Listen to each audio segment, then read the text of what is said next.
प्यार, इश्क, मोहब्बत अगर सच्चा हो तो जिंदगी स्वर्ग बन जाती है।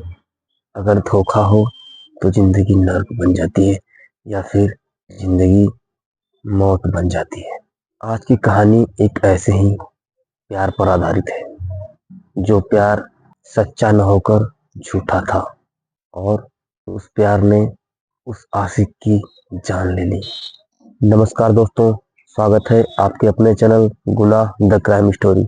मैं ऋषि हाजिर हूँ आपके लिए एक नई कहानी लेकर। आज की कहानी छत्तीसगढ़ राज्य की है। कहानी शुरू होती है छत्तीसगढ़ के दुर्ग जिले से। दरअसल दुर्ग जिले में एक थाना है पदनामपुर। इसी थाने के सिविल लाइन क्षेत्र में चेतन साहू नाम का लड़का रहा करता था। चेतन साहू की मां पुलिस में महिला कांस्टेबल के पद पर तैनात थी। चूंकि मां पुलिस में थी तो सरकारी क्वार्टर भी मिला हुआ था रहने के लिए। यहीं पर दोनों माँ बेटे रहा करते थे। यही बगल में एक और सरकारी क्वार्टर था, उसमें एक और महिला कांस्टेबल अपनी बेटी रोशनी के साथ रहा करती थी। चूंकि चेतन साहू और रोशनी दोनों की मां पुलिस में थी तो दोनों का एक दूसरे के घर आना जाना था। इसी आने जाने के दौरान दोनों में दोस्ती हो गई और धीरे धीरे ये दोस्ती प्यार में बदल गई और दोनों एक दूसरे से प्यार करने लगे। दोनों ने इस प्यार में समाज की सारी मर्यादाएं लांघ दी और दोनों एक दूसरे के बेहद करीब आ गए। जब भी दोनों को मौका मिलता दोनों एक दूसरे में समा जाते। चेतन साहू हमेशा रोशनी से मिलने के लिए बेताब रहता था, जबकि रोशनी सिर्फ अपना मन बहला रही थी। ऐसे ही दिन गुजरता गया और एक दिन रोशनी की मां का ट्रांसफर सरगुजा जिले में हो जाता है। मां के ट्रांसफर हो जाने के बाद रोशनी अपनी मां के साथ सरगुजा जिले में आ जाती है और यहीं पर रहने लगती है। धीरे धीरे समय गुजरता है और रोशनी चेतन साहू को भूलने लगती है, जबकि चेतन साहू रोज रोशनी को फोन करके दुर्ग आने के लिए कहता था। रोशनी हर बार टाल देती थी। यही सरगुजा जिले में रहने के दौरान रोशनी की मुलाकात कुलेश्वर साहू नाम के एक लड़के से होती है। पहली ही नजर में रोशनी कुलेश्वर साहू को चाहने लगती है। कुलेश्वर साहू भी रोशनी को पसंद करने लगता है और दोनों एक दूसरे से मिलने जुलने लगते हैं, साथ ही जीने मरने की कस्में खाने लगते हैं। कुलेश्वर साहू और रोशनी रोजाना फोन पर लंबी लंबी बातें किया करते थे। कुलेश्वर साहू से मिलने के बाद रोशनी पूरी तरह से चेतन साहू को भूल जाती है, जबकि चेतन साहू रोशनी को रोज फोन करता है और रोशनी हर बार फोन काट देती है। अब रोशनी चेतन साहू से बिल्कुल भी बात नहीं करती है, जिससे चेतन साहू बौखला जाता है। इसी बीच 24 दिसंबर 2024 को क्रिसमस के मौके पर रोशनी एक बार फिर दुर्ग जिले में सिविल लाइन क्षेत्र में आती है।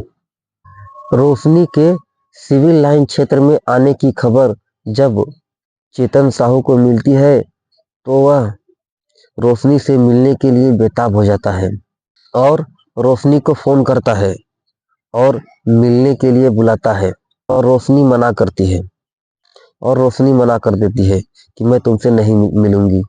पर चेतन साहू नहीं मानता, वह बार बार रोशनी को फोन करता है और मिलने के लिए कहता है।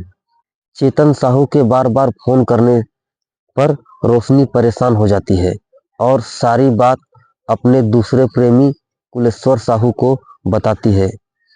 रोशनी कुलेश्वर साहू से कहती है कि एक लड़का है, मुझे फोन करके परेशान कर रहा है और मिलने के लिए बुला रहा है, इत्यादि तरह के मिर्च मसाला लगाकर कुलेश्वर साहू को भड़काती है।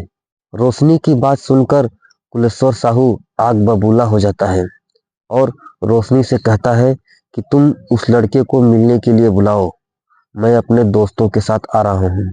रोशनी कुलेश्वर साहू के कहने के बाद चेतन साहू को रात 11 बजे अपने घर पर मिलने के लिए बुलाती है। इसी बीच कुलेश्वर साहू भी अपने 6-7 दोस्तों के साथ दुर्ग आ जाता है और रात होने का इंतजार करने लगता है।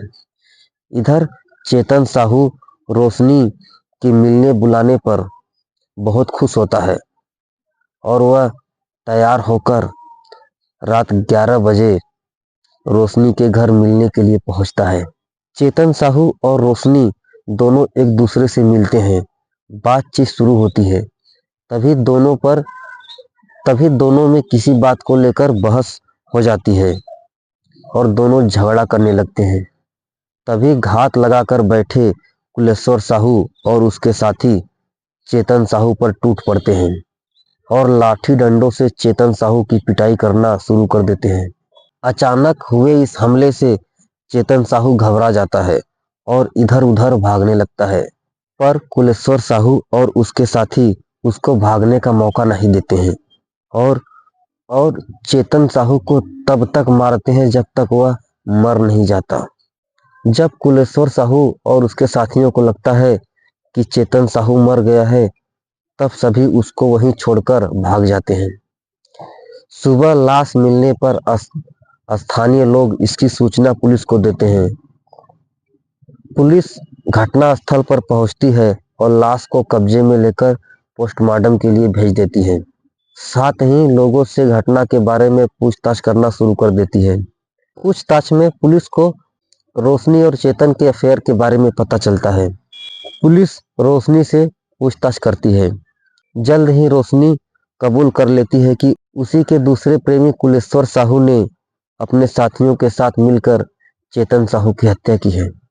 रोशनी के बयान पर पुलिस रोशनी तथा कुलेश्वर साहू और उसके साथियों को गिरफ्तार कर जेल भेज देती है।